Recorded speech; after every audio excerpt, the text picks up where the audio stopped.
કે દ્વારકાધીશ મિત્રો, પૃષ્ઠતાણ તે કેવી રીતે કાર્ય કરે છે? પ્રવાહીની અંદર રહેલા અણુઓ તે ચારે બાજુથી બીજાણુઓ સાથે જોડાયેલા હોય છે, જેથી તેમના પર લાગતું કુલ બળ F=0 હોય છે. પ્રવાહીની ઉપર તરફ રહેલા અણુઓ તે માત્ર નીચે તરફ અને આજુબાજુ ખેંચાણ અનુભવે છે. આંતરિક ખેંચાણના કારણે પ્રવાહી પોતાની સપાટીનો વિસ્તાર ઘટાડવાનો પ્રયત્ન કરે છે, જેથી તે એક સ્થિતિસ્થાપક પડ જેવું વર્તે છે, ઇલાસ્ટિક પડ જેવું વર્તે છે. પૃષ્ઠતાણ અને તેના કેટલાક ઉદાહરણો, જેમ કે પાણી પરના પરપોટા. પાણી પર ઉપર ગોળાકાર સરફેસના પરપોટા બનાવે છે, તેની કારણે પરપોટા ઉપર પૃષ્ઠતાણ ઉત્પન્ન થાય છે.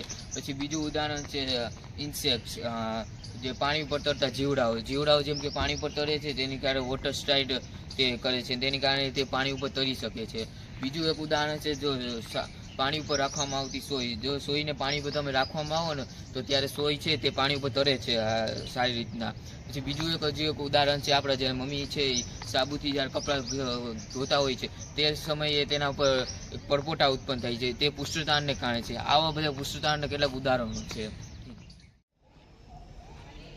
જેને અસર કરતા પરિબળો, જેમ કે તાપમાન જેમ વધે છે તેમ પૃષ્ઠતાણ ઘટે છે. ગરમ પાણી કપડાના રેસામાં વધુ ઊંડે સુધી જઈ શકે છે અને કપડાને સારી રીતે સાફ કરે છે. સાબુ કે ડિટર્જન્ટ, પાણીમાં સાબુ ઉમેરવાથી પાણીનું પૃષ્ઠતાણ ઘટે છે અને તે ગંદકીને સરળતાથી સારી રીતે સાફ કરી શકે છે. Thank you.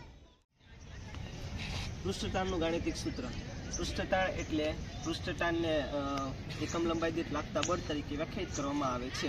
તેનું ગાણિતિક સૂત્ર છે T=F/L, એટલે કે જ્યારે તેની કુલ લંબાઈને કુલ બળને તેની લંબાઈ વડે ભાંગવામાં આવે ત્યારે આપણને પૃષ્ઠતાણ મળે છે. તેનું યુનિટ છે ન્યૂટન પ્રતિ metre.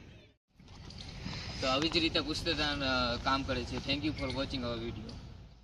Quente, essa tá quente, que a parada mais pra frente, vem, não tá tão quente, segura, mas tá